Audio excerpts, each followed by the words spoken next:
Mhm. Mhm. Oh my god, I think we're live. That's hilarious. Hi, everyone. What is that? That's my shadow. Oh my god. All right, I'm just gonna write a little text here. Hi, everyone. Um, I haven't streamed in a hot minute. Figured let's do just like a pop up. I'll be here if you want to write and or study or whatever. And if not, totally chill. Hi, Brent. Long time no see. How are you? How is LA? I miss home. Um, just let me know. I will start the vibes today. Um, and let's just get writing because I have a lot of writing to do. Like, I can't stress how much writing I have to do. Cool gamer. F this heat wave, dude. New York is absolutely brutal and has been brutal like crazy. I had to buy an AC unit. So like even though LA heat is horrible, at least like we have included AC. Bonjour, cool gamer. These are not games, but if you would like to be productive, you may stay. Shantae, you stay. Okay, let's get started. We have 10 seconds. Oh my God, is this going to have ads? It's probably going to have ads. All right, 10, 9. Get your headphones out. That's what I'm going to do. I'm going to listen to folklore. Just kidding, nevermore. Let's do it. Nat, it's your fault. It's your fault. All right, I'm going to mute this. I'll be in the chat. Let me know what you're going to be working on today. This is so old school. Aren't the vibes so good?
Okay, I think that's the sign of our break. What a good ad break. I feel like if I do this again, I'm definitely going to make my own version of this.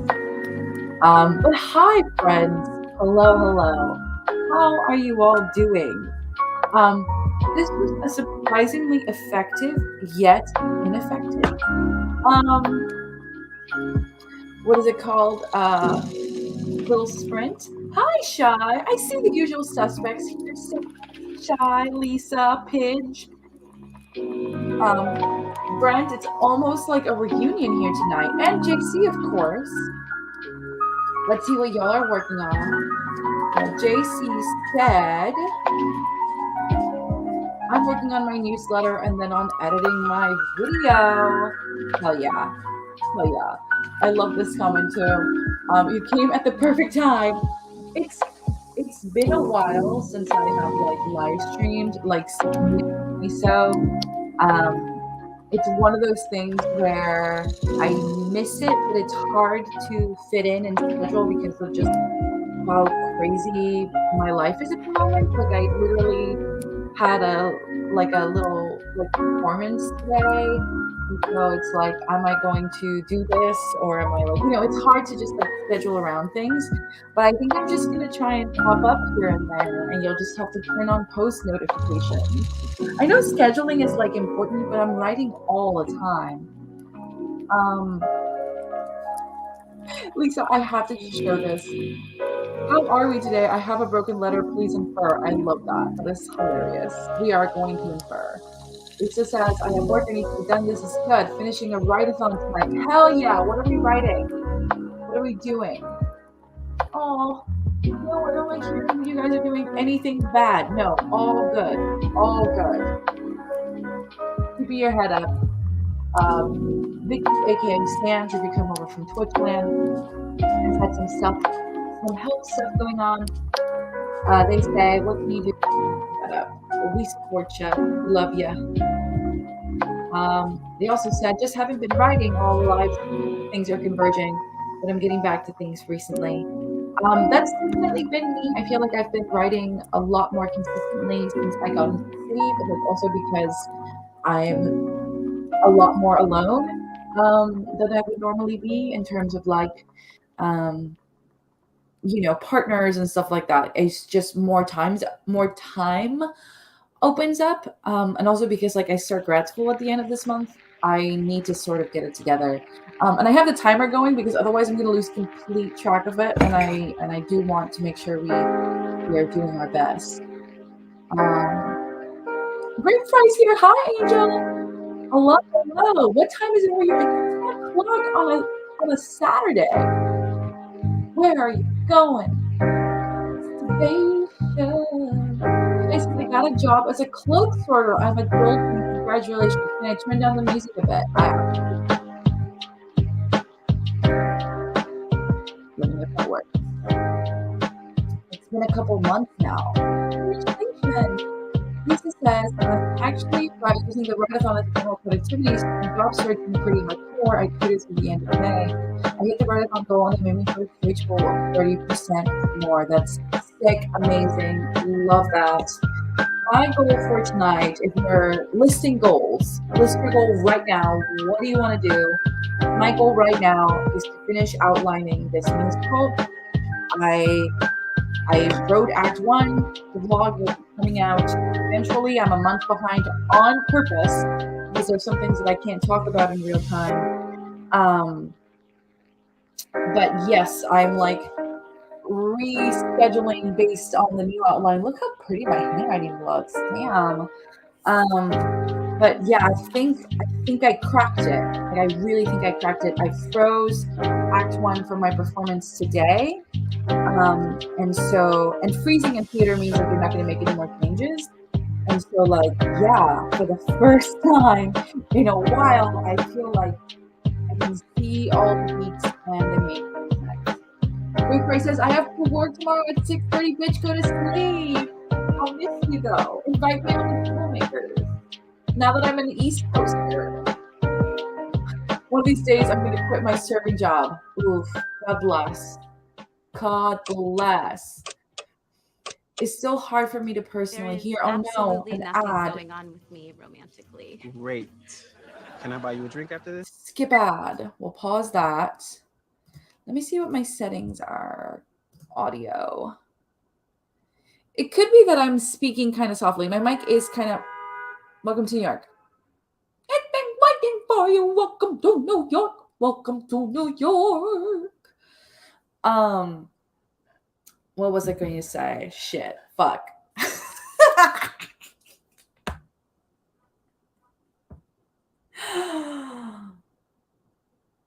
Shit. Fuck. Lord.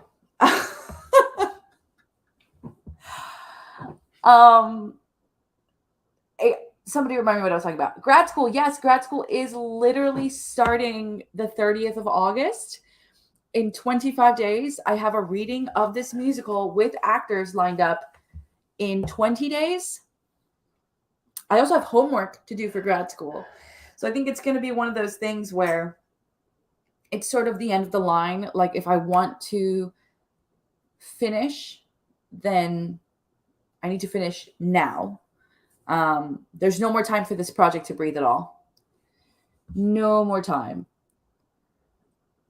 New outline, yes, for Café con Leche, working on a new one. Great Fry says, one of these days I'm going to quit my serving job. Do it. Do it. Oh my God, but 6:30 wake up. I had to wake up at like 8 today to make a performance, so I get that. Lisa says, lol, I remember that sound so well. Constant traffic. I live in Brooklyn, which is like way more chill than Manhattan, like Midtown area. But you would think that people wouldn't drive. There's so many fucking cars here. Shai says, I wish I can quit, but I got to save a bunch of money or find a better job. It's not that bad, but just distance-wise where I'm at. I totally get that.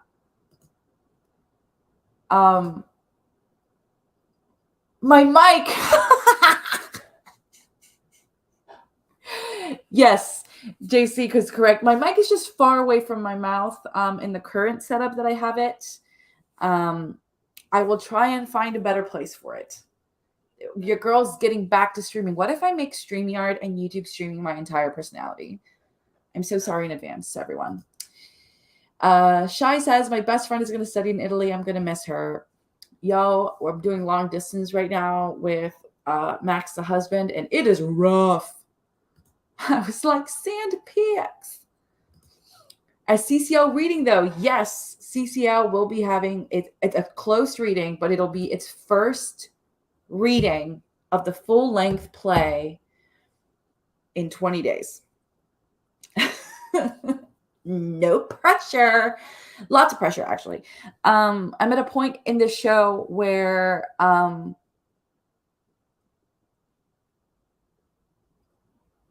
I just have so many things. Like my phone is just like a constant reminder. But yeah, CCL is having a reading. It's a closed reading, so it's not open to the public at all as of right now. It's invited people only. I'm thinking it's going to be like a very chill working with actors moment, because the thing about writing a piece that requires actors is that they actually influence a lot more of the work. And I've come to learn that from working on the performance I did today, and then also working with my actors last March. And so I think that for me to take the next step in the writing process, I need to absolutely be meeting with my actors. I'm not casting though. Oh, if you meet in the background, that's Marin, my roommate's cat. My roommate is not in today, but Marin hangs out in my room usually. So that's the vibe right now. Is it a congratulations? It's not like a big moment, but it is a big developmental moment for me. So I know for a lot of you who write novels, it'd probably be closer to like finishing that first draft and sending it off to like a beta public, like a beta reader. That's where I am right now. I'm sort of in that stage, and meeting with those actors is my beta reading, and getting some feedback from people outside of myself. So yeah, thank you. It's very excited. I hope to see Jack soon too. For those of you who don't know, Jack doesn't live with me right now. He's being fostered by one of my best friends and close friends, and hoping we can get an apartment that allows for dogs. It's been very difficult. But if you want to see the boy, the latest vlog on my channel, that's the last time. That's the last time. I cried editing that video. Thank you. You guys are so sweet. The strike is not impacted at all. Theater writers own 100% of their work. So that's why you're going to see a lot of writers, TV writers start transitioning into theater, and a lot of actors transitioning into theater. It's a completely different union.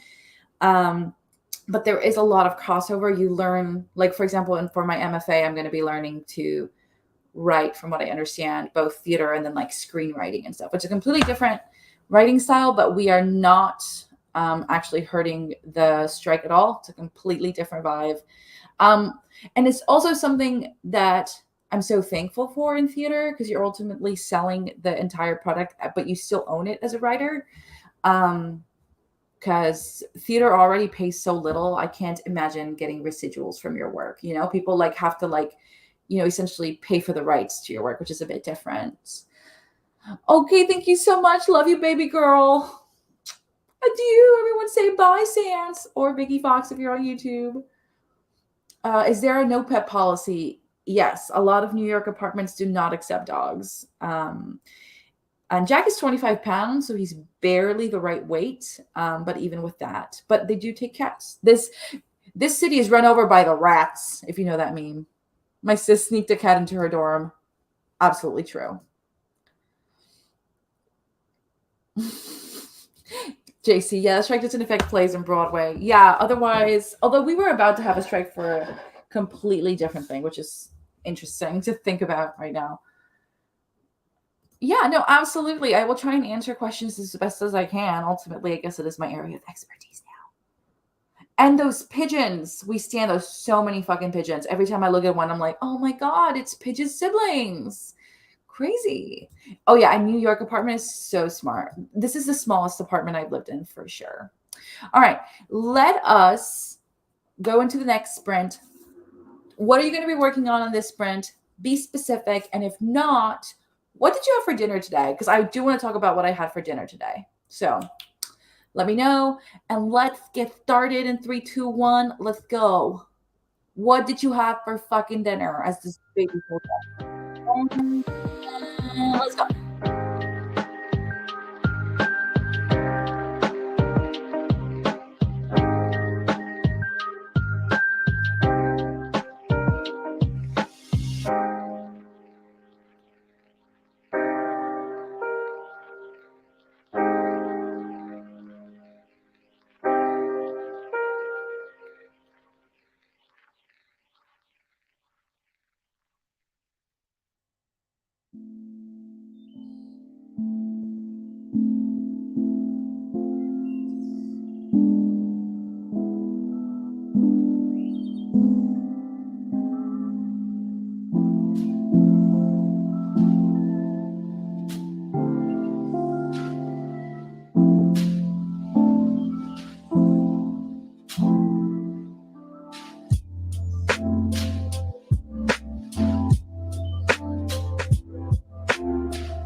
At University of Maryland Global Campus, getting a bachelor's degree doesn't have to mean starting from scratch.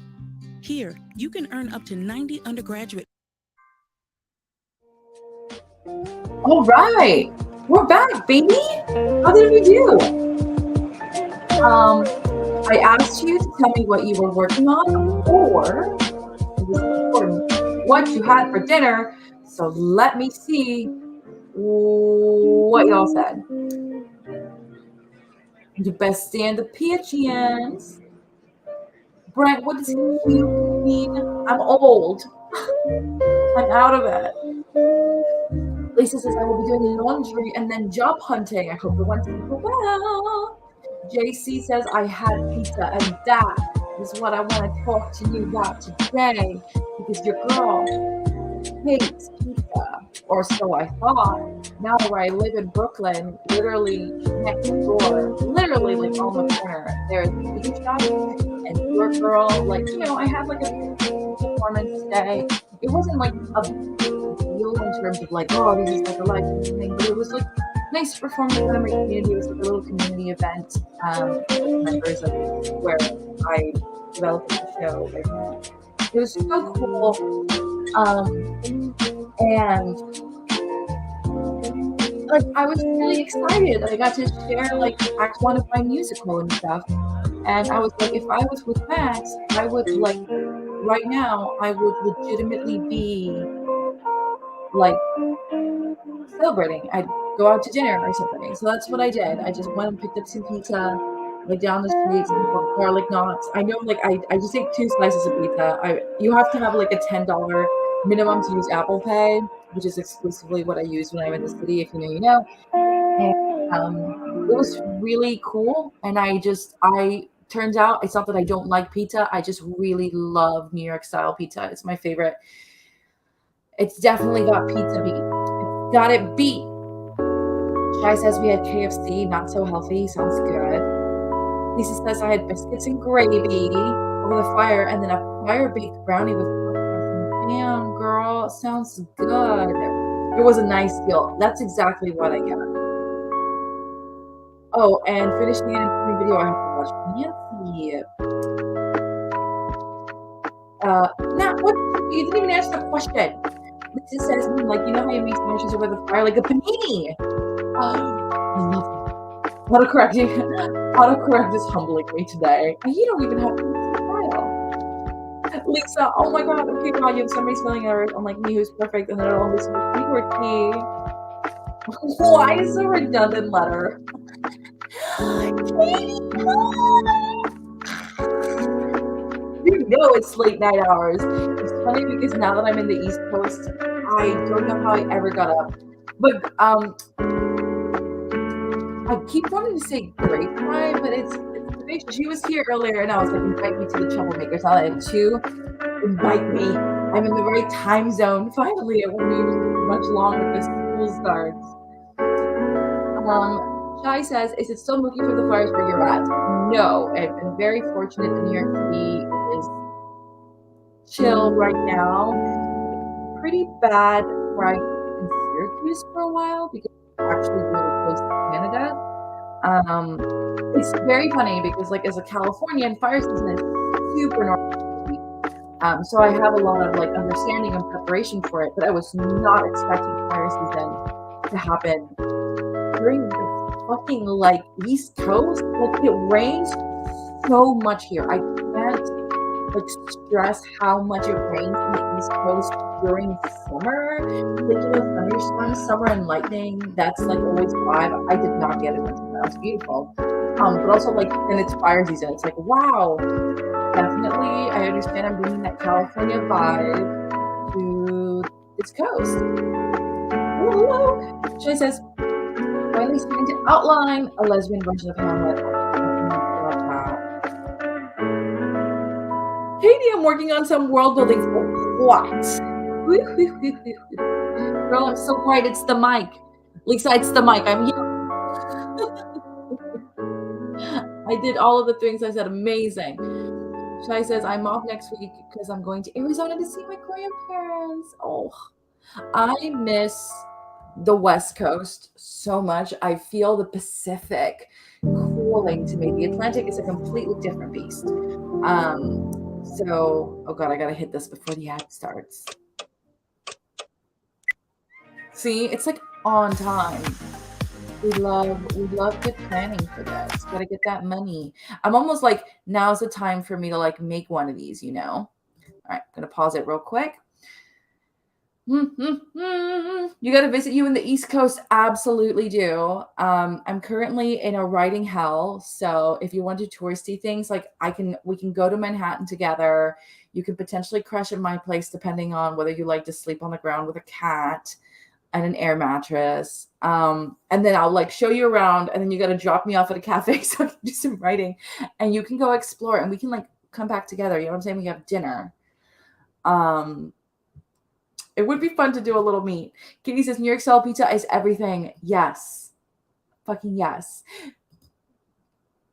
Miss Ma'am, aren't you supposed to be sleeping? I don't care. Stay. Great Fire says it is the best style of pizza. I had Chicago style once. I wasn't blown away. I don't really get the deep dish. It's just I don't understand it. Like, I love a thin, crispy crust, lots of cheese and pepper. Like, I've yet to have a bad slice of pizza. Here we go. Both of you two assume I have a dinner in PST. It's 7:40. Okay. I'm going to be real for 2 seconds right now. I hate how cropped it is on my face. Can let the FOMO win. I'm here for that.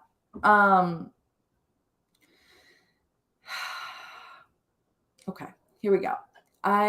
If you've been following me on Instagram, follow me on Instagram. I post a lot there now that I'm suffering. I have been very much in my Taylor Swift era. Like, we are hyper fixating, and I don't even care about the Eras tour. But when she played Right Where You Left Me, I did cry and lose my absolute shit. Now, why do I bring this up? Because living in the East Coast was an actual pleasure for a while. You know, she had the East Coast dates. And so like the time difference, you know, in real time, I would be like, oh, okay, this is what her like secret songs are. Or like, you know, because like my first Taylor Swift album that I actually listened to was 1989. It came out when I was like in undergrad. Oh my God, I'm dating myself. But like literally that was the album that made me like a fan of her work. And then I didn't really listen to her again until Folkmore, Evermore, barely during the era. And now I'm like in it. Bitches in it. You're losing me. Like, I figured out how to do local files on Spotify so I could listen to that. Okay. I bring this up because now that she's playing in my hometown with the Haim sisters, who are like one of my, like, I'm a huge fan of Haim, like even before Taylor Swift, like way before I was into her. Anyway, they're playing my hometown, but that also means that it's 3 hours behind. So the surprise songs happen at like fucking 2 a.m., 2:30 a.m., and I don't know what's coming. And then it's like, is Aaron Dessner going to be there? I'd absolutely fuck my shit up. I don't even want to go to a concert. But then when I heard the Right Where You Left Me, which I lost my actual shit.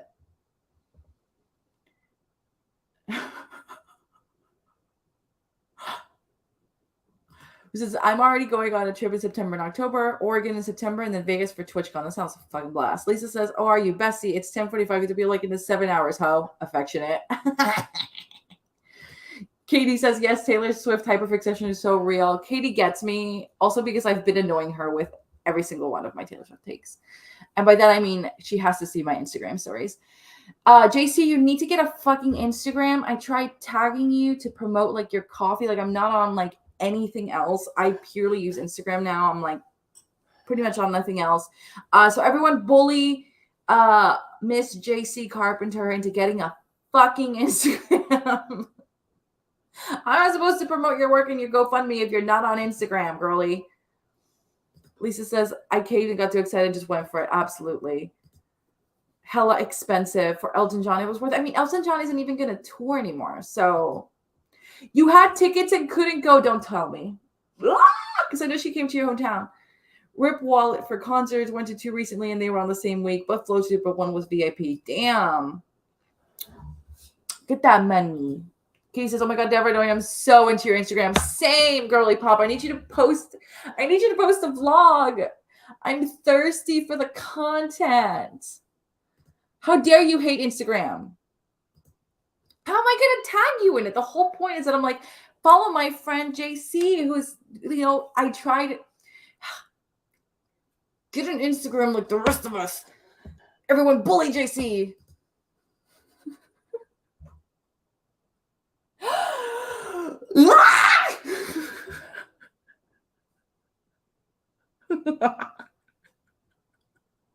I am very excited. Can you tell? Katie, vlog Tuesday. It's a good day. It's going to be a good day. You survived the Great War and everything. Rip. If you haven't donated to JC's GoFundMe, do that, or give her some money directly on Ko-Fi so that, she can access that liquid cash and get some fucking gas. Okay. And to gas people up, oh my God, what a horrible transition. Who let me lead the ship? Let's get to writing because I'm literally about to finish outlining Act 1. It's right there. Okay.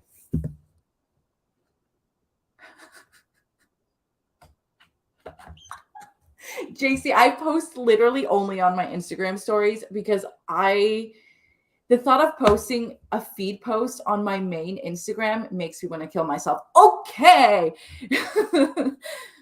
Let's get started. Entres, Doze, Unoshk, Help, Be. I don't even know what the music is under this, so that could be totally clash. Not free. I'm going to get some water. Everyone hydrate. Get something yummy to drink too,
Teeth were made to indulge. With Colgate Optic White.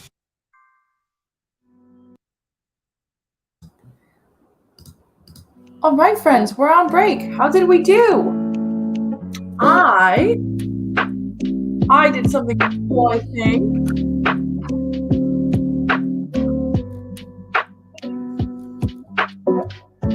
Come on, focus on the cool stuff, camera. Doing a horrible job of focusing, but end of Act 1. Everyone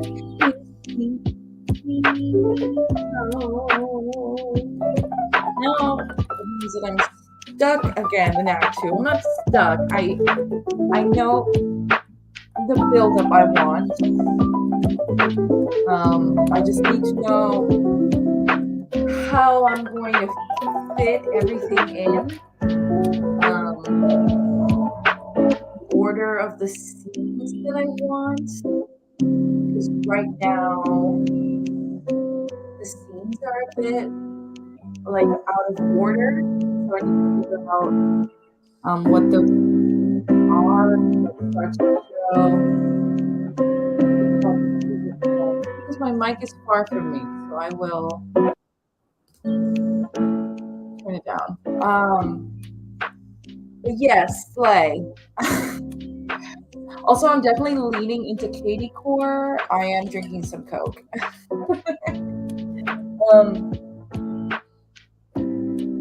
But yeah, I think it's just one of those things where I am 100%.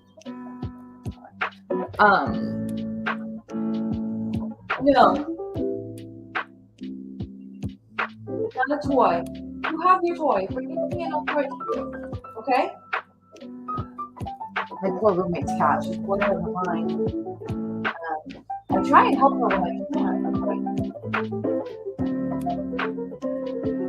Okay, yet. So that's where I am right now. Like I have a lot of scenes that I think need to happen in Act 2, and I need to figure out how they're gonna happen because it's like one day, you know. So I think I just gonna take it in order and figure it out like that. It's Zoom all over, doing Zoom fever right now. Slay, slay. Thank you, y'all are so good. Yes, Coke. Coke Nation, baby. Honestly, there's nothing like Coke and just I love like ice cold Coke. You know? Coke. Did you say no to a cat? Yes, I'm definitely a dog person. I enjoy that Jack and I have like an understanding, and that for the most part, he understands my vibe. We just fit well together. My roommate's cat is very lonely, very needy, which is fine. My roommate works a lot, so I'm more than happy to like take care of her, but I'm not her parent, and so like I don't want to like jump in and like potentially criticize her or anything. At the same time, though, she did almost eat my wedding ring, so.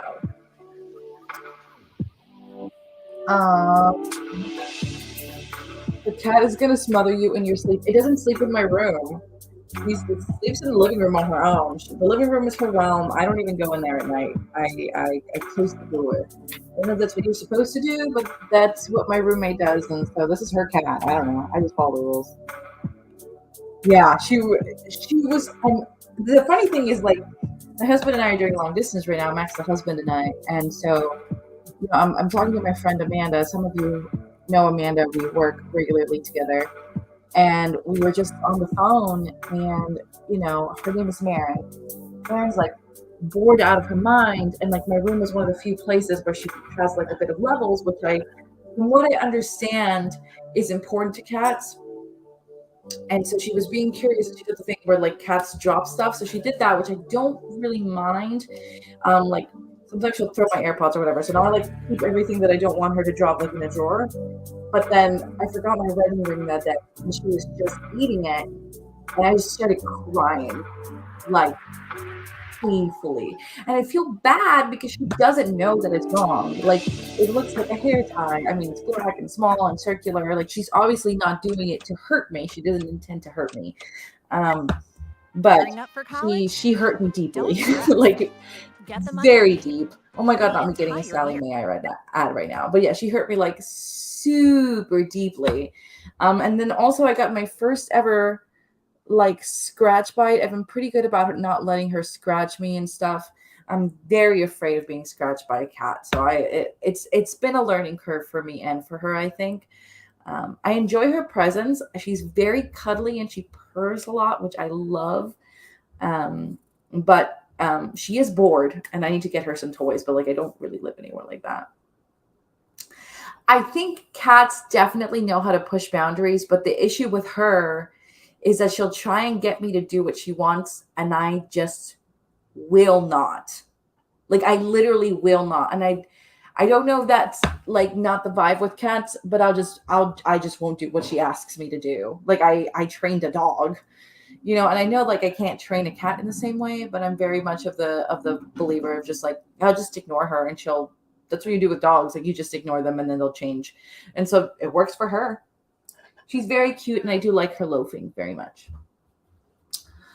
A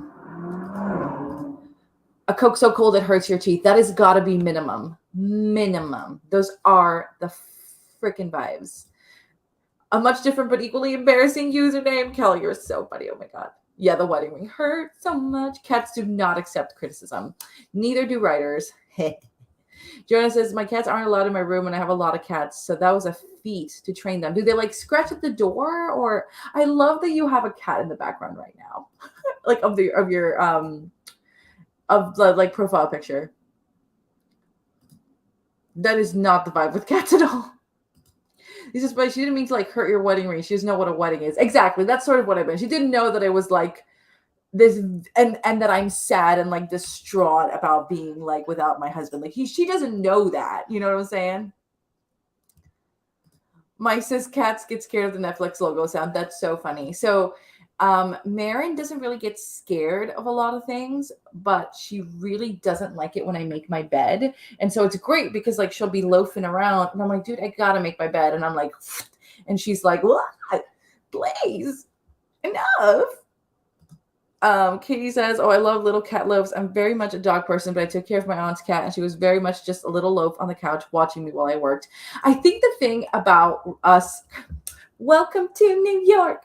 I've been waiting for you because I have no couch. No, I have no couch. I have this bed.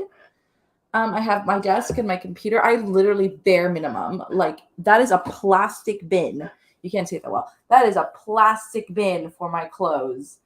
I have very little furniture. I do not have a couch. So I think that she misses like being able to like scratch stuff. So like we don't have a couch. So I made like a little, we literally have like a place for her to lay down now, but it's literally like, you know, because her bed got lost in the move. Just long story short, like she's laying on like these comfy towels to give her some like, but she's like essentially laying on like, what is this? The things that you like move your not furniture, but like your clothes in, like little tubs. So like we have no place for her to sit like next to me. And so sometimes she'll sit here and usually I don't talk or stream this much. Usually I'm just working and vibing and listening to music. And so then she'll like sit right here. And then when I like lean back and I'm like, oh, she'll like try and pet me, which is very cute. They have little brains. They totally do. Joanna says, my girls are really good overall. They don't scratch me or furniture. One of them just screams, but she'll stop if I tell her to. Let me put that up. That's so cute. Shadi says, her cat would chew on her plants, so she had to put her plants in the bathroom. Cats are notorious. Marin, I was out today like all day, and I'm usually in on the weekends. So she has this sort of schedule that she's used to. And so I came back and she had scratched like the wall. Whatever, like the deposit in New York is impossible to get back, but like the thing that I was here for it, and so I heard the noise, and that noise makes me recoil. But poor thing, she's so bored. I'm gonna go get her little toy. She lost it because she's also blind as a bat, like the blindest cat I've ever known. Here, it's right here. You're so. Yeah, are like cats blind? She just strikes me as like she does have a cat scratcher. Marin. Ready? Go. Good girl. You have to bring it closer. She also loves to play fetch. The cat in my pic chews plastic plants only. She's not that bright, but she is a sweetie. I think the problem with Marin is that she's very bright. And so like it's just sort of rough on her because I feel like she wants to be stimulated more, but I don't know. She loves hair ties though, so we just throw hair ties at her. That's like her favorite toy. All right, that one's close enough. I can get it. I literally get my tripod and I'm just like, all right, now I gotta fish for it. And then she knows that I'll throw it. And so she loves playing this game. And then she'll bring it back to me. Except if she loses it. Ready? Go. So, all right. I guess we technically have one sprint left. Crazy. I'm going to do as many sprints as it takes me to finish writing this outline. So we'll do that. Laser light. Don't know where to get one of those. We can't have cats since my mom's allergic, but I'm down for 3 dogs. Max is allergic. Did you bring it back? That's really far, Marin. Max is really allergic to cats, and I'm actually pretty allergic, but I think I've developed a sort of tolerance while living with Marin. So I don't know if it's maybe like a dandruff situation and not like a hair one. I don't know, because Marin's cats are surprisingly clean. All right, Miss Marin. Ready? Go. Go. She didn't see that. All right. Let's get down to business to finish this outline. Oh, and we're going to take it in order. All right. Let me know what you are going to be working on. And if not that, let me know what you are drinking. And it better be something fun. She meows like, where is it? I don't know. I'm like, I literally threw it at you. you literally do that. You are so sweet. Go get it. How lightning is as scary as the hunt. I agree. Good Omens fan art. I love that. All right, I will leave these for when we get back. Let's do this as it loads up. And we do it.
These caramel cold brew M&Ms are like M&Ms with a coffee shop vibe. Maybe too much of a coffee shop vibe. This next one is about the importance of friendship, so I'm gonna maintain eye contact. Not us having to sit through this ad.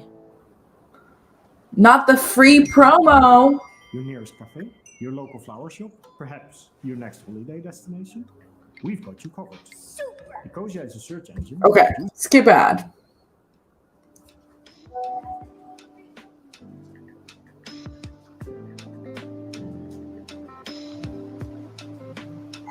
All right, how are we doing? How did we do? I think I cracked it. My biggest issue right now, CCL spoilers. The biggest thing right now is that I needed a way to trap Big Coffee into a legal problem, and I found it. In this version of the script, Natalie is preparing to go to law school. She's studying for her LSATs, and that's why she's able to take this part-time, coffee gig. And all her studying comes really in handy here. And she ends up sort of saving the day. Also, that means that I still get to keep her obsession with true crime podcasts without making her a cop, all those things. But yeah, I think I finally sort of know how it's going to end on the Big Coffee side, which was a big struggle for me. Because this Act 2 really does build to like a crazy stupid love type of climax. So that really sort of brought it all together. I love Googling the weirdest shit. I really do think that Google thinks I have my own coffee shop. You know? Made it to Act 1, Scene 3! Woo, woo, woo! M&M's with a coffee shop vibe, how appropriate. I'm telling you, the ads I've gotten for coffee shops and NYU have been just... Katie says 400 is worth in this brain dump outline. Hell yeah. I love a brain dump. My favorite thing about outlining is being like really specific with every beat and then just brain dumping everything into a note tab. There's nothing like writing in a note tab. There are no lines, there are no pages, no rules, no formatting, just vibes. That's how I got my act 1 of this show done. Did I overwrite? Absolutely. But was it worth it? Yes. Lisa says, you got a little work done and ordered a shit ton of food. What did you get? Are you eating dinner or is it like groceries? She says, I feel like I'm a fake writer because I just outline and never write it down. That was me for 2 years. One day you'll write it down, sister. I don't outline, Joe. There's a lot done. Natalie was going to be a cop. No. She was going to be getting like her PhD in forensic science, something like that, because I have the true crime thing. And then I was going to have her be a tattoo artist. But I think I finally settled on Elle Woods fantasy. Oh my God, Nat, you were going to be a cop. No, cancel the food order. JC says, just hit send on my newsletter, which means I'll probably get it in my inbox. I managed to make it before midnight, which means I still accomplished getting it sent out before the end of the 5th. Well, now onto my video edit. That's perfect. Honestly, I don't know how many of you have seen my video about like writing every day for a month, but the thing that works for me is that pressure of like, oh, I have to write a page in 30 minutes, 12 lines of dialogue. Sometimes it's the only thing that gets me going because writing is literally impossible. Shai says there's actually a place called Perfecto Leche in Tampa. I mean, it's a very common one. So I'm sort of fighting with, you know, how actually I don't know how common it is for like writers in terms of like novelists and stuff, but there's always like, you always want to be the top search thing when it comes to like your name. Well, my name is kind of weird. So I guess it isn't that hard to do, but I feel like if I ever make it with this musical, you'll Google Perfecto Leche and hopefully I'll come up, you know? Katie says, oh my God, no tap just hits different. Hello, Taylor Swift again. Absolutely. Oh my God, talking about a cafe, I found us the perfect next Pomodoro timer. Just ignore that playing in the background for now. I'm Alexis Howard. November, I've been down since July. Brown, brown. I use Colanote. What is Colanote? She was giving more bones, less Law and Order. That's sort of the vibe. Is this a different show? No, it's Café con Leche. It's always been a subplot in the show, but I've never got to. The Background Check is the only other song that I've written that has never been heard publicly, and that one is very much about doing a background check on Megan. It's a big plot point in the show, but yeah, surprise. Love an Elle Woods fantasy moment. Bend and Snap, Big Coffee. Oh my God, I'm going to steal that. Bend and Snap, Big Coffee. You think I'm not going to use that when I can make a call to the Elle Woods, a.k.a. The Legally Blonde musical? Oh, it's happening. Miss Natalie's having her Elle Woods moment. I'm actually going to call it out by name, which will be fun.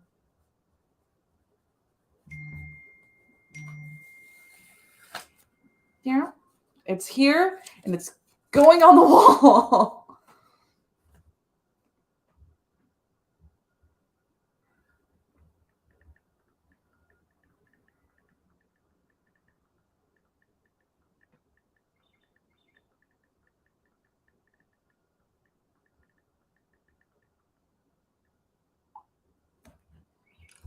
So sad about the food. I'm sorry too, dude.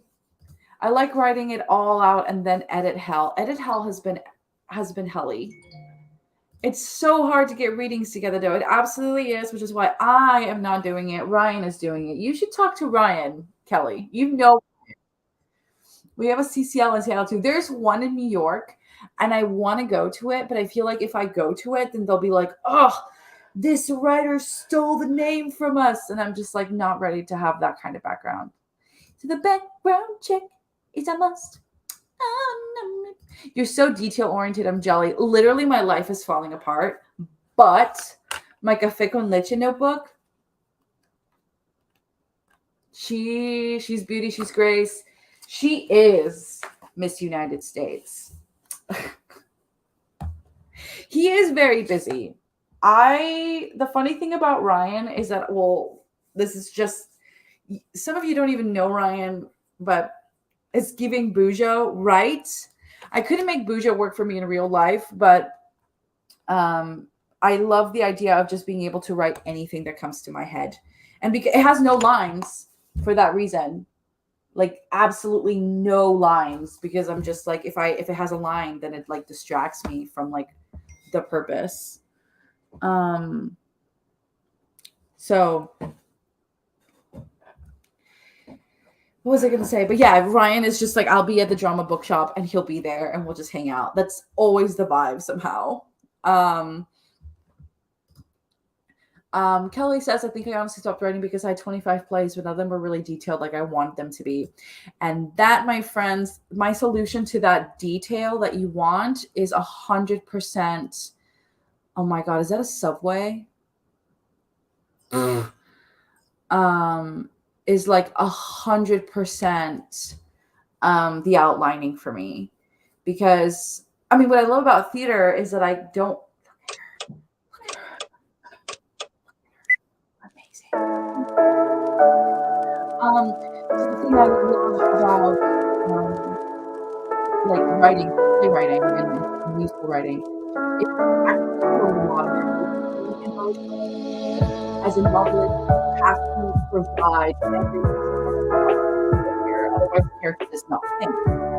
In a play or in a musical, you actually have to do less. It's based on your actually develop this character with themes. And that's sort of what I'm learning right now, where it's I have to trust that my audience and my actors are going to like bring to life this I'm putting together. So I would say your place is just to make sure on the end. Oh my God, how are there 10-hour ones? I just want like a 2-hour one. Plan something very short. People have 10-hour Pomodoros. That is insane. I just want like a 2-hour Pomodoro. Otherwise, I'm going to have to repeat the same one. Oh, the vibes are really good on these. Oh, found one. Meet Grammarly Go, your go-to solution for getting quality work done quickly. Oh, no. Why are you guys not able to hear what I'm saying? Oh, no, no. Okay, let's try this again. I am going to move my microphone closer. I hope that's better. She really is so cute. She doesn't like it when I talk too much. The music, we cannot hear you, bestie. Oh my God. It's not even that loud. Hold on. The nope. Write the play. I am in NYC. I'm currently in the city. I'm in Brooklyn. If you know me personally, and I think everyone here I actually either know in person or are pretty close, like internet mutuals with, just DM me if you're in town. And like I said, like I can take you to like a touristy place. But I will give you my exact address. If you do not know me, do not ask me that. All right, let me repeat what I said in terms of like writing. Something about loud music or prioritized music of your mic. I have no idea. I'm so bad at StreamYard. But TLDR, what you have to do when you're writing for an audience is trust that your actors will be able to make the internal connections for your dialogue. So you want it to be more detailed, but it probably is the right amount of detailed right now. And you have to trust that your actors are going to bring the thought process, the connective tissue into your dialogue. So if you write a clear arc for your character, your actor will add the missing piece that a novelist does, and that is the thought process behind it, what motivates them to do that. And as a writer, when you're writing like plays or anything that has to do with actors, is you have to give them enough material and enough information for them to understand their characters and their journey, but also give them enough space so that they're able to inhabit that character by bringing themselves to the piece. Because ultimately, the thing about working with actors and any sort of like collaborative like experience is that you are not, like, the writer is not in control of the piece once it's in the hands of an actor. And I learned that the hard way. So when I was working on my show in New York in March, I had very detailed, like, this is what I want this actor to be thinking. This is what I want this character to be feeling right now. This is how it's supposed to feel like for them to do that. And then when I met with a dramaturg who, like, for novelists, a dramaturg is like your, not your beta reader, but like your editor. They go in and give you like developmental edits and stuff like that. And he was very much like, you need to trust that your actors are going to be able to understand what you're trying to do and potentially interpret the text completely different than you intended it. And that is actually part of the process, because if the interpretation of what you're saying is different than when you intended, when you wrote it, then you need to write more detail. But if it isn't, then you need to let it go and trust. And that's been really hard for me because I'm an overwriter. And so when I went in and did my draft one, just like revision, I realized how much I didn't trust that they couldn't follow the story and that I couldn't follow my story. So I was like constantly repeating information in different scenes that I had already said scenes ago. And so like I'm wasting precious time by overwriting in areas, that don't need any more detail. And I'm so worried, right? Because like it's a limited time. Yeah, I have you in the theater for like what, maybe 90 minutes, 120 minutes at most. So I have to use all the time so wisely and be as concise in a way as possible. And there's this quote that's been on my mind recently, that it's like, you're not done until you can't add anymore. You're not done until you can't take away anymore. And I think that's sort of the key for writing for actors, especially like when I'm fighting for this kind of work, is that like once I take everything away, everything that remains is absolutely necessary. And from there, we can build on top. I don't know if that makes any sense, but that's sort of what I said. No creeps. Can you come? Yes, Lisa. Lisa, for you, it's been a yes for like over 2 years. I'm moving to Philly in September. We did talk about that. Come over. Yes, NYC. I'll hit you up and say, Joe, when in September? You need to tell me now. I'm in grad school. September is packed.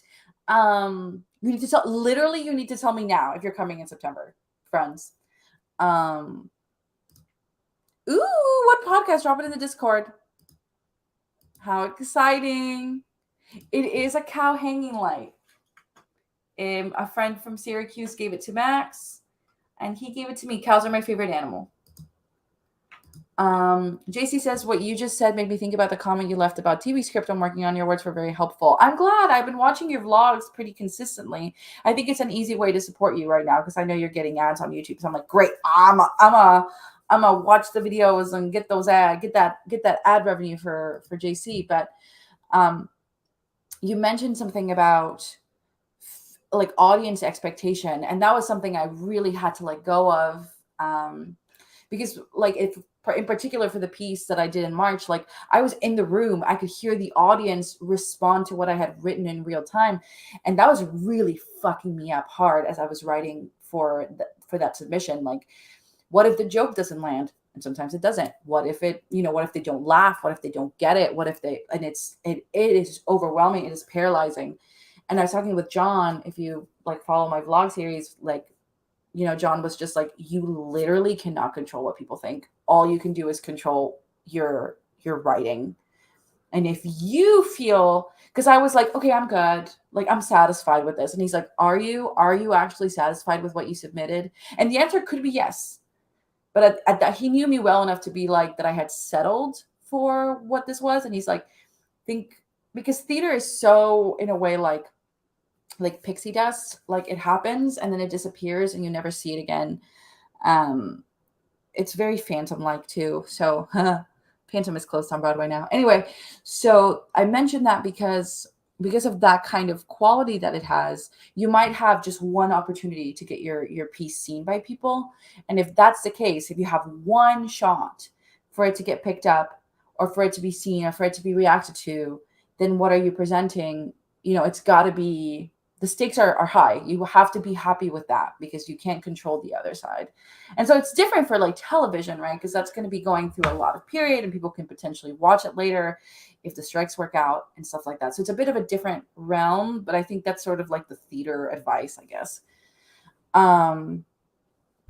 Katie says, I love this type of craft chat as a novelist because it's an area I know so little about, script writing, playwriting. I love this insight. That's why I love watching your vlogs and watching like all of y'all here, because the type of writing you guys do is so different from mine that it makes me think about things that I would have never, ever even considered. And it's been really helpful to me. I love that. Oh my God, new food. Woohoo. Let me see what else we got. This is the kind of craft discussion that excites me. Yeah. Katie says, honestly, it's such a good advice for novelists too, because sometimes we need to trust our readers to connect the story too, especially need that because I too am an overwriter. Every time you post your stats, I feel good about myself. Not because I'm like, oh my God, Katie wrote so much, but I'm like, fellow overwriter. Here is someone who is in the writing pits writing way too much. I can.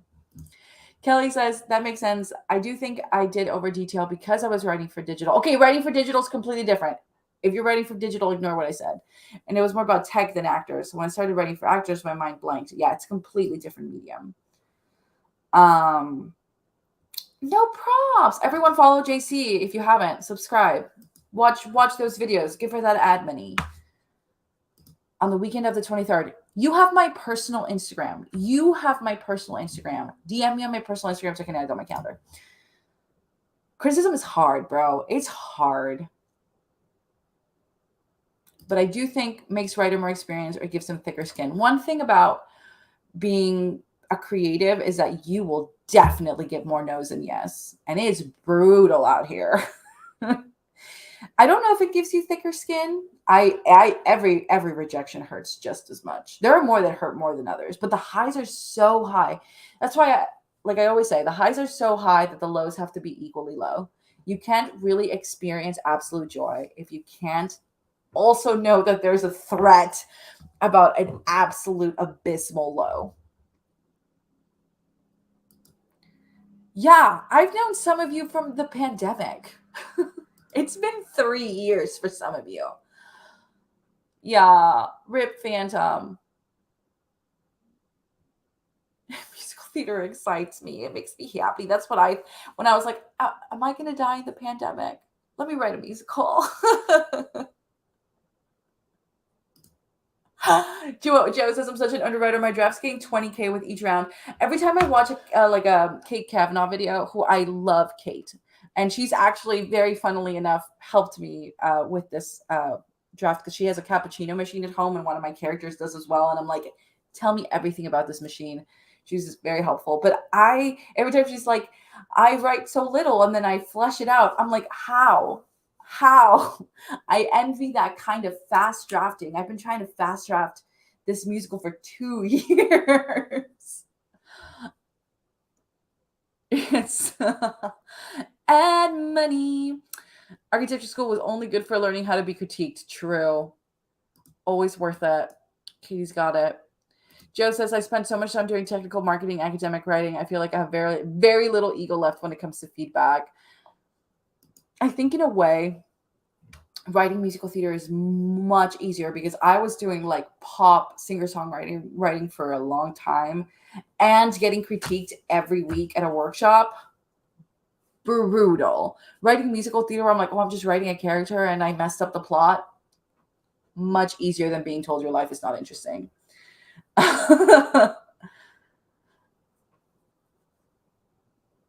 Saying digital was bad. Kelly, your fuel is petty. That is true. Now I can't seem to write much. You'll get there. It comes in seasons. Again, I haven't written Katie's here, so I'll say this. The last time I wrote a full script of Café con Leche was January 2021, which is when Katie hosted her first ever Janurimo. That was the first time that I wrote a full script of this show, which means it has been over 2 years. I have been revising that script unsuccessfully for 2 years, and I finally cracked the outline. Oh, sorry, January 2022. So it's been a year and some change, but it'll be 2 years pretty soon. Like, we're in August already. So let's say a year and 6 months, a year and 8 months. Damn. But like, yeah, that was the first time I wrote a full draft of Café con Leche. I had started writing it in May, and then it's taken me over a year, almost 2 years, to attempt a second draft of this piece. So I'm always fascinated by people who are able to do drafts so quickly. Janurimo is definitely on my list this year because I'm like definitely not going to be able to do NaNoWriMo because of school. Katie, I know I'm always like, how do y'all not spend 6 pages waxing on about how the light hit someone's eyes? True. That's the thing I love about songwriting, is that I can just be like, here's a song about how much they love each other. I've been on a very extended break for like 4 months. It's good. Enjoy that. Enjoy it. Joe, please. My God. Katie says writing takes so much time. We're actually all a little insane. Yeah, I think that's the thing that is so hard for me to realize sometimes is that, and John has been pretty good about this, which is why I think going on this year 3 of this writing experience has been like a constant reminder where he's like, you literally cannot rush the writing process. You cannot rush it. You are going to be writing this musical. Like the adage is 7 years. Like, you're not even halfway there yet. You're going to be living with this project for 7 years, and you need, like, before it gets like a major production, it might never make it to Broadway. Like, your biggest show might just be like a small regional theater, and you have to be happy with that. And like, that's the truth of it. It's 7 years. Like, and I bought this 5-year journal that I started on like the beginning of the 3rd year. So by the time I finish this journal, it'll be like 5 years in. It'll be year 7. And it's crazy to think about it sometimes like that. Like, I don't even know where I'm going to be in 5 years. Where am I going to be living in 5 years? Who knows? And we all hate it so much. Joe, share the draft for that. Actually, that's a good thing. That's a good transition into getting us back into the pits. Like I said, I am finishing writing Act 2, so I will be finishing the stream 1 that happened. So I think we have about 2 more sprints left in us. I'm hoping, because I really don't want to be drafting all night, but I have to finish this outline because I have to start writing Act 2 tomorrow, rain or shine, like literally rain or shine. So did I mention this is now due in 19 days? I have actors reading for this. So let's get started. If you gotta run, you gotta run. If you gotta stay, stay. And if you do stay, let me know either your favorite Taylor Swift song, and you can rank them. I'm gonna be ranking them. So you can give me your top, the one you're obsessed with right now, and the one that if there was like a gun to your head, that's the one you're choosing. And then That's hard. That's a hard answer for me too. And if not, your favorite writing advice or both. Like what is like your favorite, like what is your writing philosophy? Like what's that thing that holds you, you know? Or is it the motto? Motto is the right word. Like what's keeping you going? What keeps you strong? Let me know. And if you're lurking, do it all. Mwah. Good night if you're leaving. I love you. Thank you for coming to hang out. This will be available for watch back later on this channel. So you can be cringy in real time later. All right. I do want to me. And let's get writing. It'll load up. It'll tell us 765. Better geek getting some water. 3, 2, 1. 60 minutes. We're not going to do that. We're stopping that at 30 minutes. Okay. Because we are sane people. I'll see everyone in 30 minutes.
All right, friends, we are halfway. I think I'm working through the ending right now of Act 2, trying to make it make sense on the big coffee side.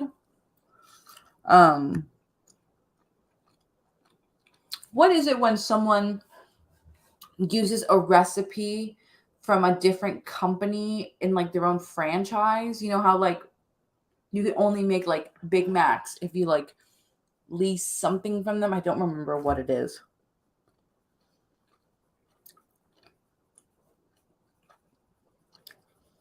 You can use the recipe for a fee.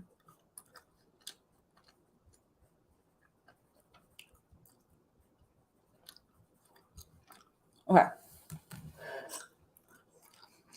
I think I'm solving the problem. All right. So the questions were current T Swift song favorite. So your current T Swift song that you love, and then the favorite if there was a gun to your head, or if you're not a Taylor Swift fan, what's your favorite song at the moment? And then also, what writing motto / philosophy keeps you going? So I'll answer the questions first to give you all some time. My current obsession right now is Cowboy Like Me, because that syncopation, I got some trick up my sleeve, takes one to know one, you're a cowboy like me. I can't believe I slept on this song. Included in this current rotation that I've been is also Long Story Short, which I love. I'm like loving it so much. And Closure, I love Closure too. That 3-song thing. And then Ivy, because Pitch liked Ivy. I totally slept on Ivy. But I was like, it's Pitch's favorite song. I should probably listen to it. And I did like it. I don't enjoy Willow very much, but I wonder if it's like a TikTok thing where it's just sort of a meme now. It brings me no joy. If I had a gun to my head, it's literally This Is Me Trying. I have listened to that song more than any other song, which, by the way, I have really only listened to since March of this year. I have listened to this song more than any song in the entire history of my Spotify. This hyperfixation is going pretty hard. Let's see what y'all got here.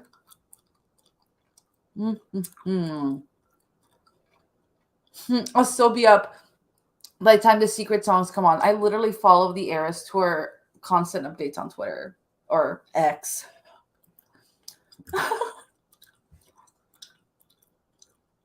Let's see what else we got. Joanna. Joe. I don't even know if I can rank them, Micah. That's too hard. I will give you a general list of what's currently in my top 5. I love that. I did the same. Are we really sane people, though? No. Okay, Joe's top 5 are My Tears, Ricochet. I wish I loved that song more because I love the song, but I wish I loved it more. Afterglow, banger. Exile, banger. Clean, banger. Begin Again is fine. I watched it begin again. I'm not super familiar with Red yet, so you have to forgive me. And Getaway Car is the best song on Reputation. I'm going with Ivy. See? I just want to know.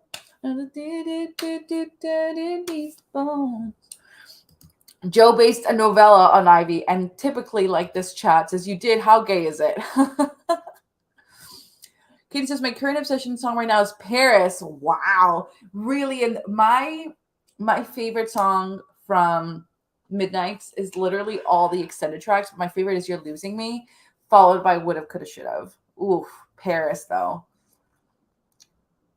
I was on Coney Island. Where did my baby go? I listen to Coney Island way too much. Coney Island is a banger. The only thing I've been to Coney Island twice already. By the way, I thought Coney Island was in Jersey. So turns out it's in New York. Excuse me. I live pretty close to it by subway. So I went to Coney Island on the 4th of July, and then I went the week right after that. And I still haven't done what I want to do, but it's because it's too hot right now and too full. You know, it's still summer. So once fall hits, it's just me and Evermore, which is my favorite out of the T Swift discography. I like my ranking of T Swift discography is really like, how much do I like the extended cuts? Because like, if I'm not really like an extended cut lady, I don't really like deluxe versions. Like, if it wasn't meant for the album, it wasn't meant for the album. So if I like your deluxe tracks, then that means I really, really like this style. So it was like, It's Time to Go and Right Where You Left Me were like immediate favorites. But also like Evermore has my least number of skips out of a Taylor Swift album. So anyway, I'm going to find a bench on Coney Island. And now that I'm like in a long distance relationship again, it's just going to be me crying and being like, I'm sitting on a bench on Coney Island, wondering where did my baby go? And I feel that. And it's going to feel it's so indulgent in like the way that only singer-songwriter music can be. Now, if you're a Joni Mitchell fan, Evermore is very much a Joni Mitchell. It's not a Joni Mitchell vibe in terms of like style, because this is definitely more like in the, I would say like more 70s Western style. John Mayer, I know Evermore would not have happened if she hadn't have, like left John Mayer, obviously. And Born and Raised, which is the John Mayer equivalent of Evermore, would not have happened without breaking this horrible Taylor Swift relationship. So, but I love John Mayer. It's like my toxic trait. But It's Time to Go has a killer guitar solo that John Mayer during his Born and Raised era and even now would have absolutely killed. And the fact that the two will never work together again on a song that's actually worth a damn kills me every day. That is literally the center of my graph, is knowing that will never happen. But anyway, yeah, self-indulgence. Coney has had to grow on me, but I love it. Yes. Licensing, that's the word. Thank you. I'm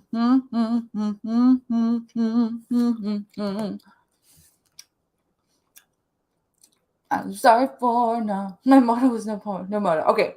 The second question is, as I scroll up to find it, over and over, once again with no surprises, disappointment. Oh, what writing motto / philosophy keeps you going? So here we have, Lisa says, I have no tears in the writer, no tears in the reader. Ooh. Not my motto or anything. My middle school English teacher said it and it stuck with me. I agree. Also, if you're reading this and you're like, why is Lisa typing with only I? She doesn't have a Y key, okay? Leave her alone. You're just got here.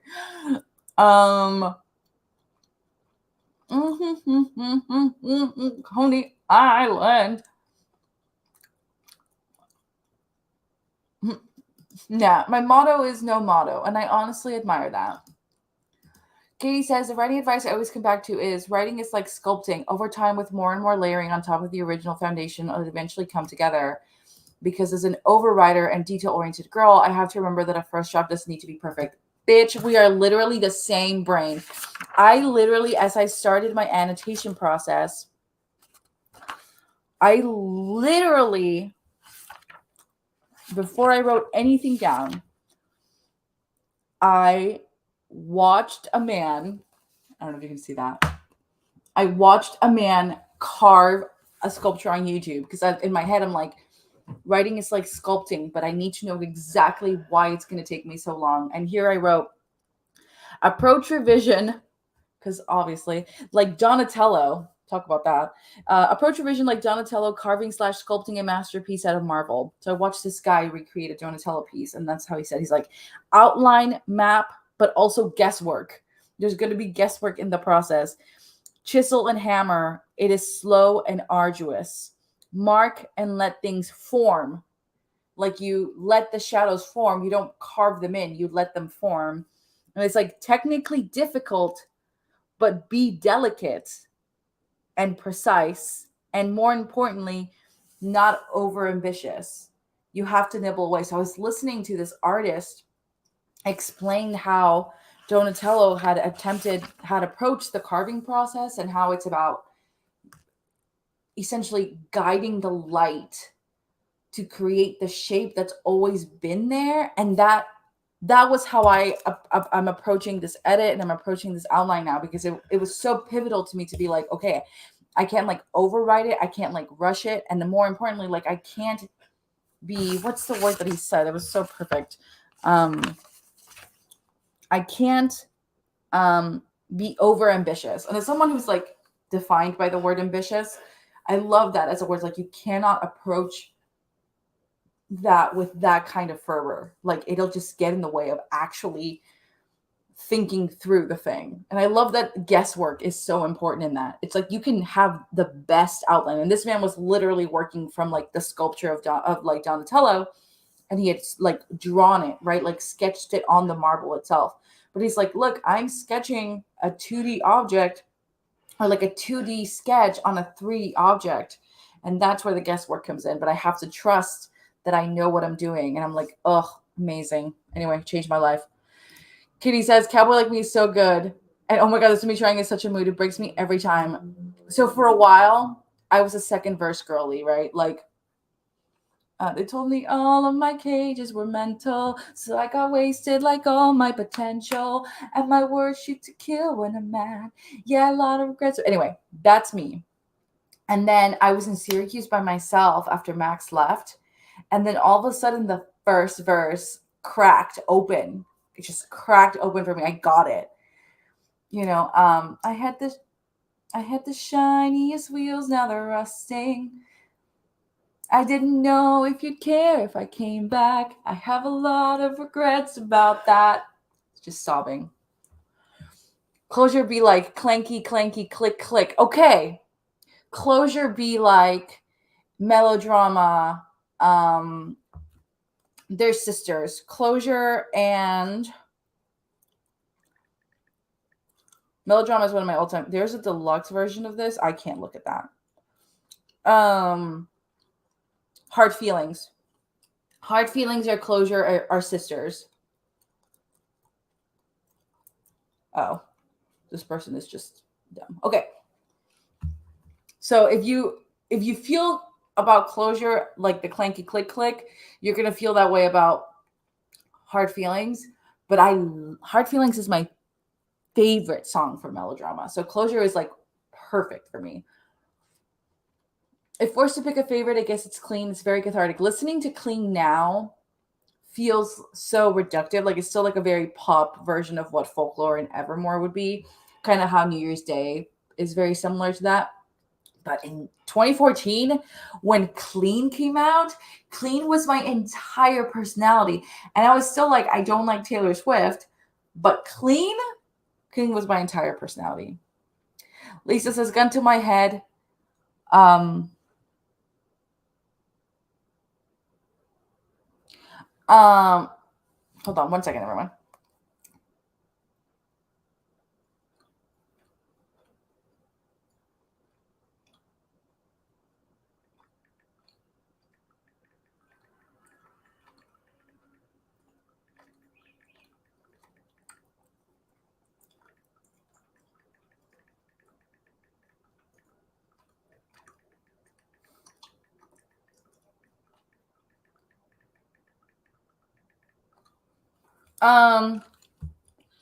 Lisa says, gun to head haunted, but right now I'm not sure. I went through a fearless phase recently. I'm excited as someone who has and none of the re-recordings really move me. I think the only one that's really going to affect me is 1989, because I'm definitely like a Taylor Swift in her 20s sort of connection to her. So I'm excited for all these re-recordings to come out and fall in love potentially with these re-recordings, because I outside of like the singles, which I always skip the singles on an album anyway, I'm looking forward to just I guess falling in love with those albums. Hopefully. I mean, she was a teenager, so I'm not really expecting like the kind of writing that we're getting now. And I think it's also like how much am I going to relate to being a teenager when I'm like not that, you know? Release the Spotify stats. You weren't following me at the time when I posted my Receptify thing, but every song on there was Taylor Swift. And in the last 6 months, out of the 50 songs, it's like 38, maybe more. No to X, boo, tomato, tomato. I love Anti-Hero. That shit was my entire personality when it came out. Love your glasses, bestie. Thank you. They're for blue light and they're great. And they're the same glasses I got. I almost sat on them. I was so upset in Syracuse. I did sit on them by accident and I cried. But it's good. Oh my God, that is Dancing with Our Hands Tied Erasure. Dancing with our hands tied is a skip for me.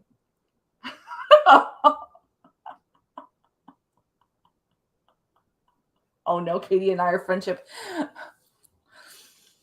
Would've, could've, should've is, it is incredible and incredibly cathartic.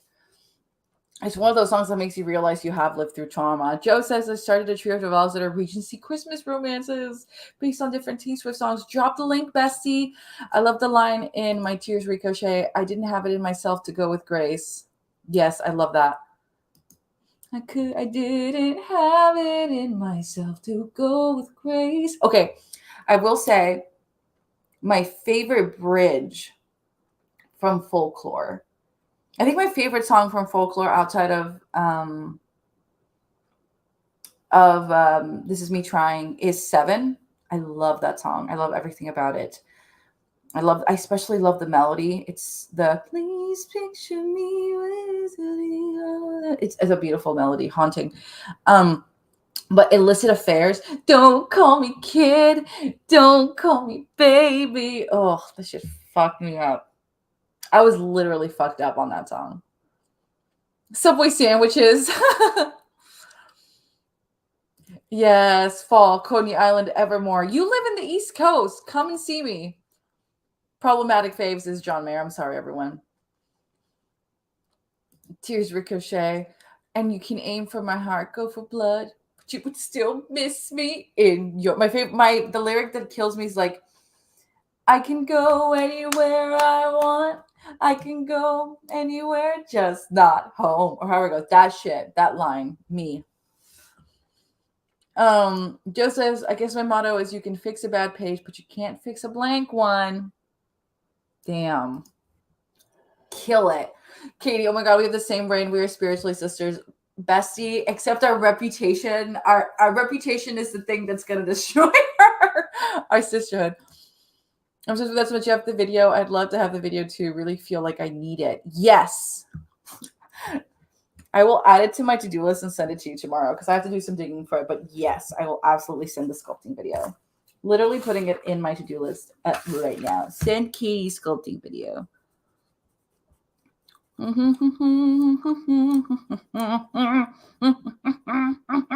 My potential. Everyone's singing the verses. Good.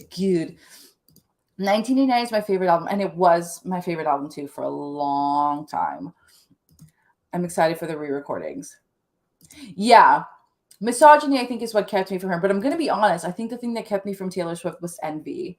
I watched this ContraPoints video about envy, and it really shifted my perspective about like how I experience life. Not to get philosophical, although it is a philosophy video, but it's like, I think when I looked at Taylor Swift, I didn't so much see misogyny, at least personally, but it was more of like, I could do what she's doing. Why aren't I doing that? Why don't I get, blah, blah, blah, blah. And I think that comes from a deep place of resentment. And it takes a long time to like acknowledge that within yourself.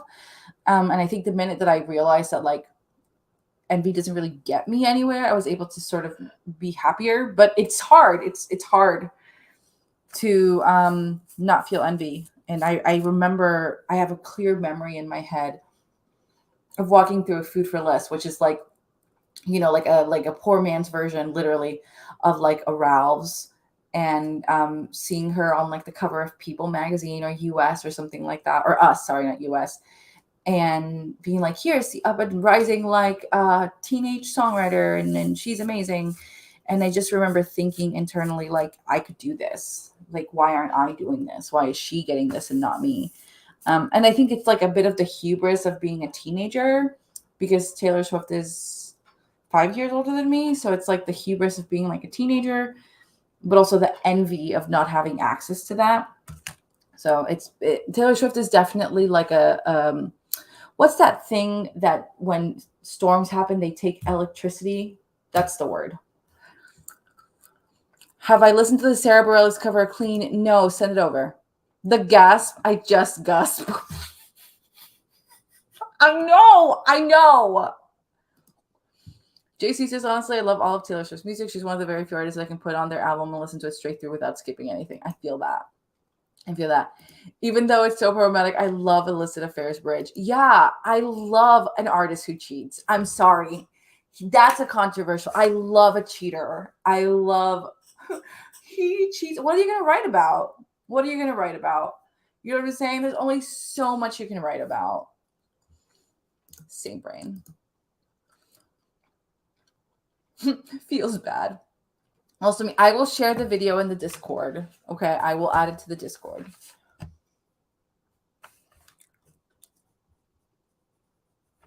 The man's a master. Her health insurance. That's exactly true. I only listened to her when she went pop.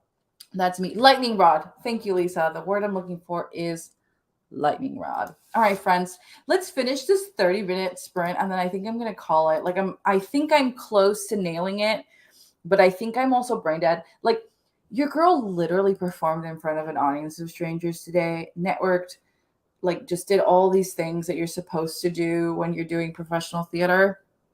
And then I got home and now I was like, you know what I need to do? I need to keep writing. I should have just fucking watched a TV show and chilled, but I didn't do that. So I think it's starting to hit me. But yeah, let's do one more sprint. And then this was so fun and so low key. Slay. Thank you. I appreciate that. But I think the thing is like, this is just making me really happy. And it feels like I'm writing with people, which is nice because I've been in the writing pits for a while.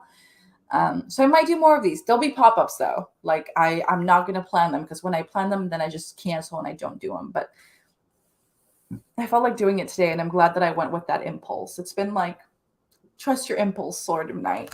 All right. Let's take it to the last one. Take it to the chorus. Come on, girl. Go, let me go. Let me go to the back. Go, me go. Dude, I was obsessed with that album as a kid. Okay. Too young listening to that. In 3, 2, 1, let's just finish.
Okay, friends.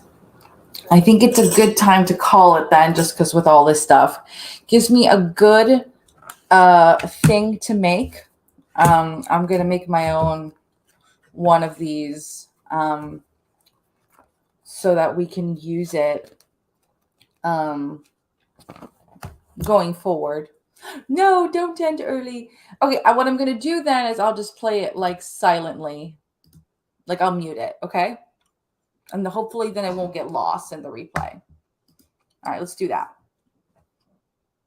We got 8 minutes left, but I'm going to make Pomodoro timer.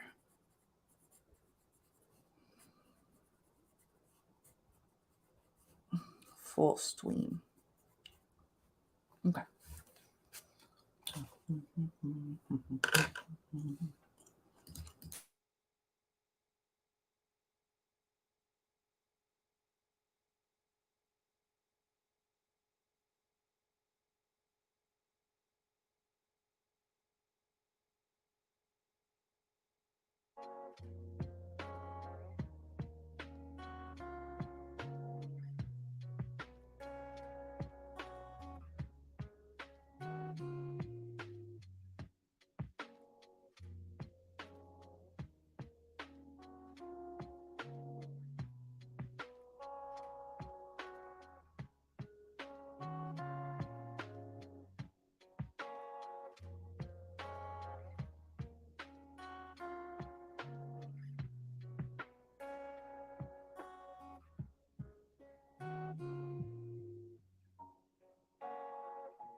I totally blanked out there, but we're like donezo. All right, friends.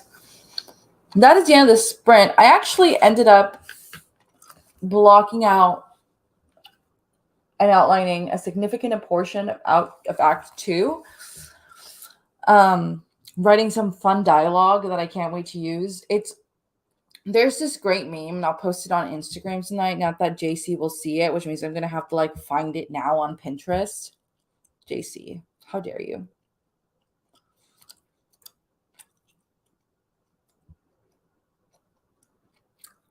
Hold on.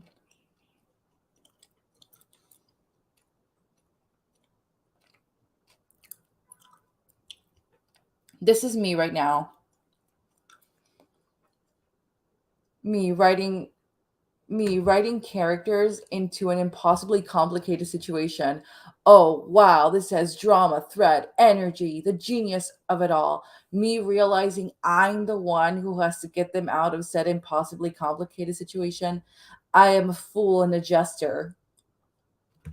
I have a private Pinterest. I don't want people knowing what I'm liking on there. It's very weird because I have a lot of like front-facing things, like this YouTube channel. And like my Instagram and like I guess Twitter, but like a lot of other social medias, I'm like, this is me to shit post. But I'm literally gonna post that meme today because this is the Act 2 thing where it's like I wove all these threads together and now it's like, all right, how am I going to unravel them and put them back together?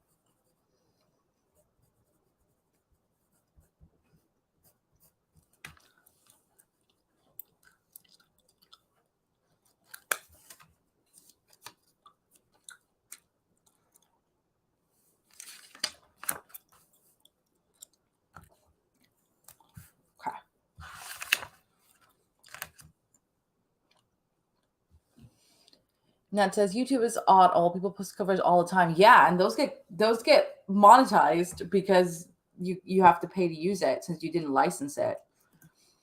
This is one of my better readers asked me about a hint I dropped about a character that will appeal in my sequel series and was like, "What is his secret?" I had to say, "I don't know, man. That's Future Me's problem." Same Z's. Yeah. JC's just going in the comments being like, "Yeah." But also like, yeah, like you can technically license it. You don't have to technically license if you post it on YouTube because YouTube has taken sort of that responsibility by allowing you to publish it on their platform. But that also means that you cannot monetize it unless you licensed it before. So a good example of this is like Pomplamoose. They're a band, like a YouTube band, and they post a lot of covers, but they get the license for all the covers that they post. So they make money from the covers so they can put them on Spotify and stuff. And they have the licensing to use it. So it's just, it is a bit confusing, but it's life.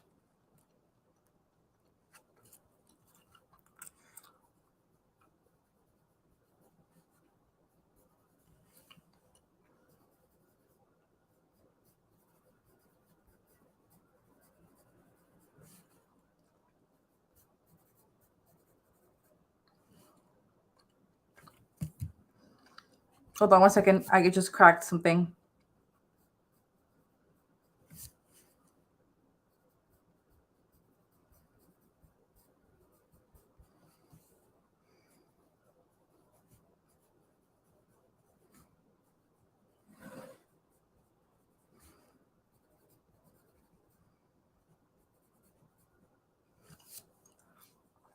Okay. We are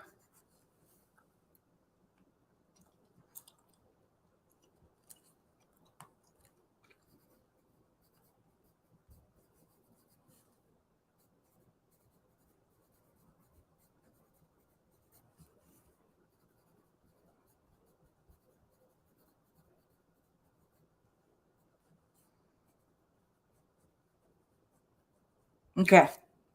We are in the moment. We are there. Okay. Yeah, that is the founder of Patreon. It's very funny that you mentioned that. Yeah. JC says the moment when you get an inside idea and have to write it down at that exact moment, I'm gonna lose it otherwise. Okay, so this is that. HB is Henry Big. Greets Megan as she arrives, asks Megan to forgive him for his short-sightedness because Main Squeeze, which is the sort of copycat of Media Naranja, which is the drink that Alejandra makes, is the perfect summer recipe in honor of winning. Above everyone else, there's a billboard only on this street and $100K to do anything she would want with. Additionally, a promotion waiting for her on her desk as a member of the taste department, where she can spend the time developing recipes instead of running his calendar. M turns it all down, telling HB that $100K actually belongs to the owner of the coffee shop next door, Café con Leche. She also hands in her resignation, effective immediately. As she does that, Kevin enters, telling her about how he accidentally let it spill about her to Natalie. They head over to Café con Leche with Henry Big following closely by. Cut to Café con Leche. Natalie finishes the background check and knows now about Megan. Alejandra enters elated. She tells Natalie that she's sorry, she's here later than she wanted to be, but she's finally spent the night with Megan and that it was everything she wanted, even more than she wanted, and that she's sorry she didn't tell her sooner about it. But N tells her that she already knows and that M isn't who she pretends to be, and that Ale was right to be distrustful of her from the beginning because she works for Big Coffee, and then reveals to Alejandra the latest local valley sensation at Big Coffee, the drink, Main Squeeze. As A is trying to understand what is happening, Rosa and Joaquin, her parents, enter, and now we are here. My big dream of the Crazy Stupid Love scene, which I have written a draft of. What is going on with my sharpener? Which I have written a draft of in Jenny Rimo a couple years ago. Now it feels like I've earned it. Now I can piece it all back. It is. I am excited. I'm nervous to write this, but it feels right now. Feels right. JC says, thank you for popping up on us with the stream. I got a lot done tonight, and I got to hang out with you at the same time. It was so nice. I cannot stress enough. My sharpener. It's a good sharpener. I over sharpen my pencils because I like them really sharp, but also because I feel like it gives me something to do when I need a second. But I enjoyed the stream very much. It reminded me again of the joy of streaming, which I think I very often forget about when I'm like deep in the throes of it. It actually, I was talking to Pidge about this, or Nat, if you're looking on YouTube, about feeling like I have to entertain and like be talkative and stuff. And while I feel like that's true, sometimes I let it get in the way of like actual writing. But I feel like today it was really cool to just like hang out because it's a small crowd. And so it doesn't feel like I have to entertain a lot of new people. I think that's why I'm probably going to be streaming on YouTube from now on, just because like the likelihood of randos coming in is very small. So we can just have like these really cool craft conversations, and it can be really fun, and I don't have to stress about performance. All right. This was so fun. I'm so happy I got to hang out with all y'all again. As I'm deep in these rewrites, I'm potentially going to be streaming again. I don't know what the hours are, but I guess these hours are good for a lot of you West Coasters. And all of us East Coast, I can't believe I'm saying we when I mention East Coast, but a lot of us East Coast late birds late sleepers or whatever it's called. So anyway, I enjoyed this so much. I love y'all. I miss y'all. Don't be strangers in my comment section. Watch the latest vlogs. You can tell me how cute Jack looks. And with that, I will see everyone with another stream soon. Oh my God, we've been streaming for 4.5 hours almost. I love you guys. Adieu. Adieu. End broadcast. End the broadcast.